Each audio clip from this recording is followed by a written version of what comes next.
Monsieur, bonjour et bienvenue dans ce journal. Au sommaire, le chef de l'État, Patrice Talon, est attendu aujourd'hui au Burkina Faso. La visite de travail vise à renforcer la coopération bilatérale entre les deux pays. Lancement officiel de l'atelier de validation des rôles et responsabilités du secteur privé dans la formation par alternance au Bénin. C'était hier à Cotonou. Et puis, hors de nos frontières, le Burkina Faso a réquisitionné 200 kg d'or produits par la filiale d'un groupe canadien pour nécessité publique, une décision dictée par un contexte exceptionnel selon le gouvernement de transition.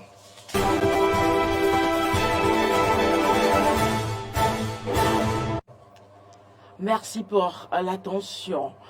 Visite de travail du président Patrice Talon ce jour au Burkina Faso. Officiellement, cette visite vise à renforcer la coopération bilatérale entre les deux pays et à permettre d'ouvrir des discussions sur la lutte contre le terrorisme dans la sous-région. Le chef de l'État béninois sera accueilli à Ouagadougou par le président Ibrahim Traoré, selon les sources proches de la présidence du Faso. Et puis plusieurs éléments font de cette visite un enjeu majeur pour l'Afrique de l'Ouest. Il s'agit entre autres du terrorisme au Sahel, de la rupture des relations entre le Burkina Faso et la France et l'annonce de la fédération entre le Burkina Faso et le Mali, la visite du ministre des Affaires étrangères russe au Mali. Le président Patrice Talon est réputé pour être un dirigeant pragmatique qui privilégie avant tout les intérêts de son pays. Le Conseil des ministres du Bénin s'est réuni hier mercredi pour examiner plusieurs dossiers d'importance nationale. Au cours de cette séance dirigée par le chef de l'État, plusieurs décisions ont été prises afin de renforcer les politiques publiques et de répondre aux besoins de la population. On fait le point avec le porte-parole du gouvernement, Wilfried Léandre Ngouedi. En point 1, contractualisation pour la réalisation des travaux de réhabilitation de la route Porto Novo à Vrancou-Igolo, puis l'aménagement et le bitumage de la route Vacan à Vagodji-Agégué. L'aménagement de ces axes routiers est en phase avec la vision du gouvernement dans le secteur des infrastructures. Celle-ci consiste en effet à construire ou à renforcer les capacités des infrastructures en les adaptant au volume de trafic sans cesse croissant, de façon à améliorer la sécurité routière. Les présents travaux sont d'autant plus importants que la route Porto Novo à Vrancou-Igolo, longue de 27 km 44, présente, sur certaines sections, de nombreuses insuffisances sur le plan conceptuel, lesquelles engendrent de multiples désagréments aux usagers. Pour ce qui est de l'axe Vacan à Vagodji-Agégué, long de 13 km 20, il est encore à l'état de route en terre, bien que desservant un village lacustre dont le potentiel touristique est digne d'intérêt. Les aménagements prévus permettront notamment d'augmenter leur niveau de service, d'assurer un bon drainage des eaux, d'assainir les localités traversées, de rendre plus fluide le trafic routier, de réduire les nuisances causées aux usagers, puis de faciliter les échanges commerciaux sur le territoire national et avec les pays voisins. Ainsi, le Conseil a marqué son accord pour la contractualisation avec l'entreprise retenue et prescrit aux ministres concernés de veiller à la bonne réalisation des travaux dans le délai de 24 mois. 1.2. Adoption du programme de filet de protection sociale productif dit BSOK 2023-2026. Les expériences de filets de protection sociale mises en œuvre dans notre pays ont été globalement conduites avec beaucoup de réussite. C'est dans le but de conforter les impacts sur les bénéficiaires que le gouvernement conçoit ce programme en faisant l'option d'une plus large couverture territoriale avec un financement à hauteur de 98 milliards de francs CFA sur 4 ans, dont 27 milliards 5 au titre de l'année 2023. Il s'agit d'une démarche structurelle au soutien de toutes les initiatives en cours destinées à réduire la pauvreté et les inégalités sociales grâce à l'accroissement des capacités productives des ménages les plus vulnérables. Pour ce faire, l'accent sera mis sur des interventions permettant aux populations concernées de subvenir à leurs besoins élémentaires immédiats, notamment ceux alimentaires, l'objectif poursuivi étant de soutenir leur volonté d'autonomisation tout en promouvant le développement du capital humain.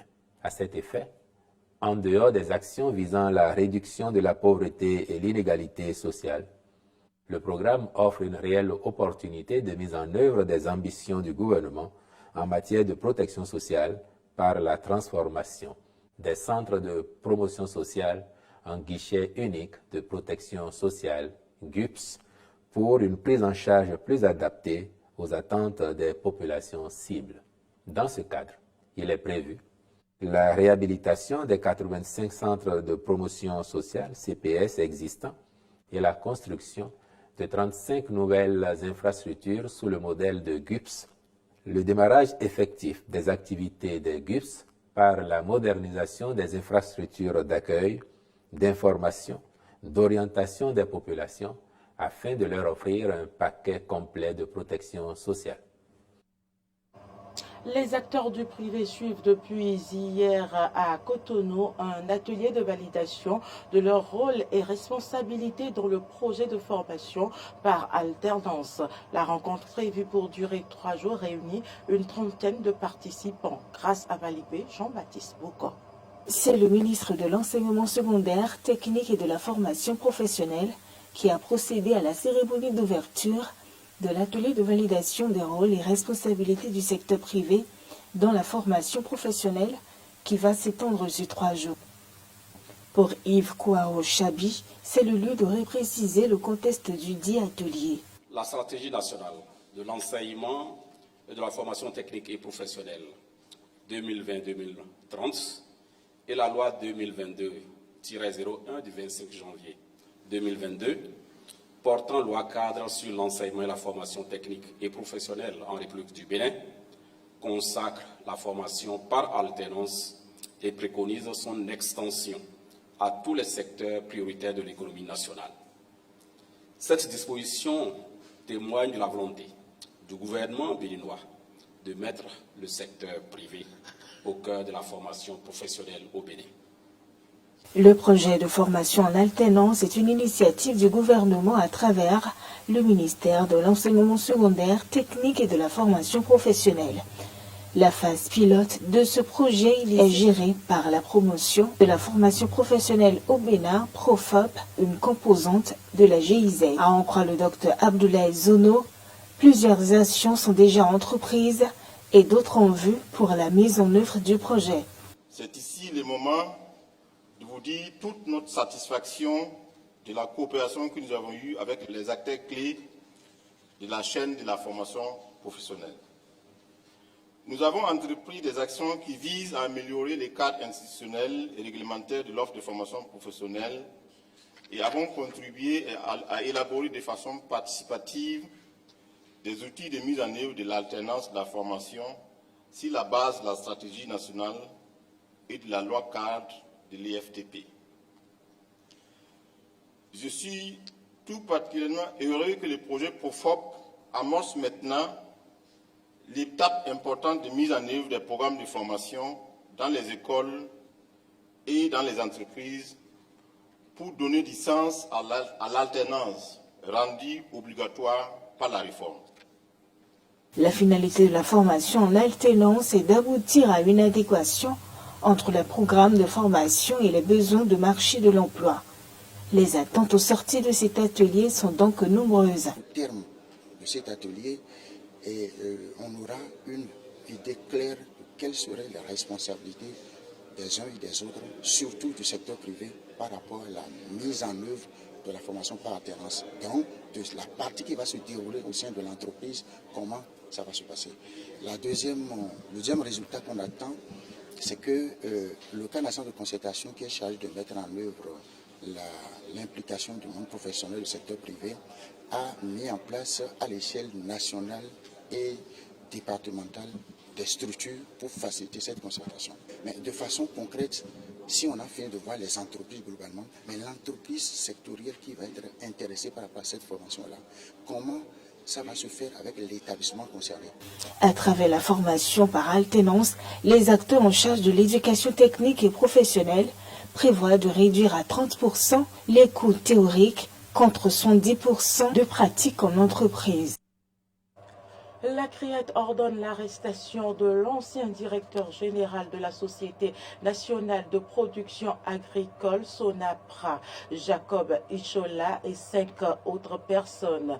Jocelyne Nenedidi, Tabé Bioseko, El Hadj Moussa, Aliou Mama Gao et Espedi Guidi, placés sous convocation depuis 2020, devront retourner en prison. C'est la décision prise par la Cour de répression des infractions économiques et du terrorisme CRIET à propos de l'affaire Sonapra qui vient sans doute de prendre une autre tournure. La juridiction spéciale vient de prendre une nouvelle ordonnance de prise de corps contre les personnes mises en cause et ces accusés doivent retourner en prison. En effet, après 2 ans de prison pour les faits de détournement de fonds, ces derniers avaient été libérés provisoirement en avril 2020. Mais l'évolution du dossier a induit leur retour en prison pour un jugement lors de la prochaine session criminelle à la CRIET. Il faut préciser que les mises en cause sont accusées de détournement de fonds après l'audit commandité par le gouvernement sur la gestion des campagnes cotonnières 2013, 2014, 2014-2015 et 2015-2016. Vous le savez, le chef de l'État a précédemment donné des instructions pour un diagnostic des maux qui mine l'essor de la presse béninoise en vue d'y trouver des résolutions adéquates visant l'amélioration des conditions de travail et de vie des professionnels des médias au Bénin. Quelques journalistes apprécient la décision. Suivez plutôt. C'est la première fois que le président de la République parle des réformes au niveau des médias de façon formelle.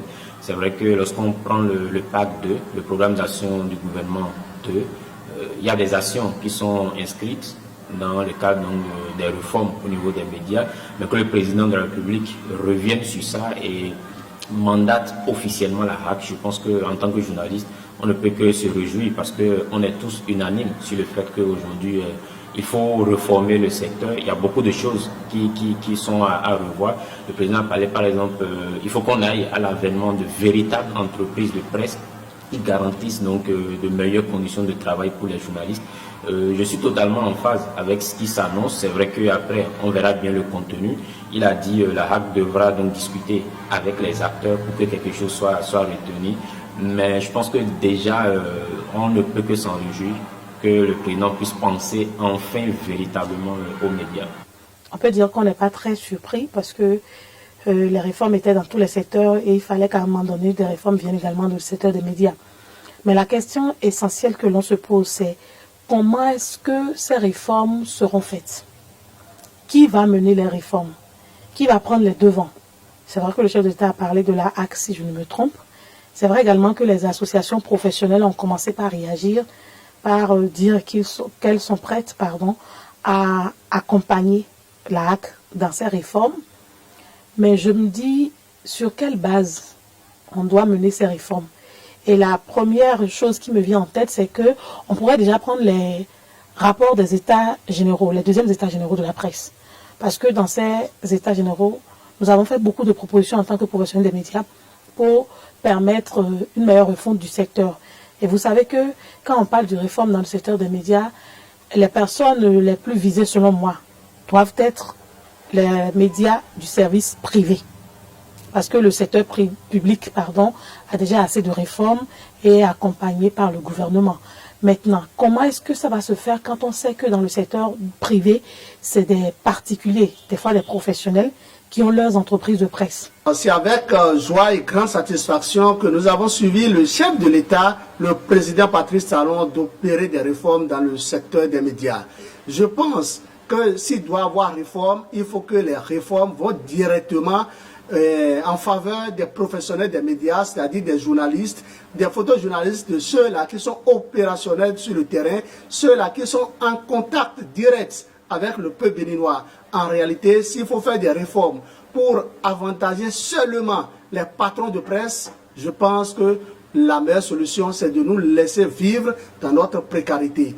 Vous savez, c'est déplorable ce que nous vivons dans la presse depuis plusieurs années. C'est vrai, il y a des pouvoirs qui se sont succédés, mais des choses ont été dites, mais jamais du concret et rien que du concret. Je pense qu'avec le pouvoir Patrice Talon, ce sera du véritable concret et que les médias vont respirer davantage correctement. Il est vraiment important et je pense que l'heure a sonné pour qu'il y ait des réformes et rien que des réformes profondes.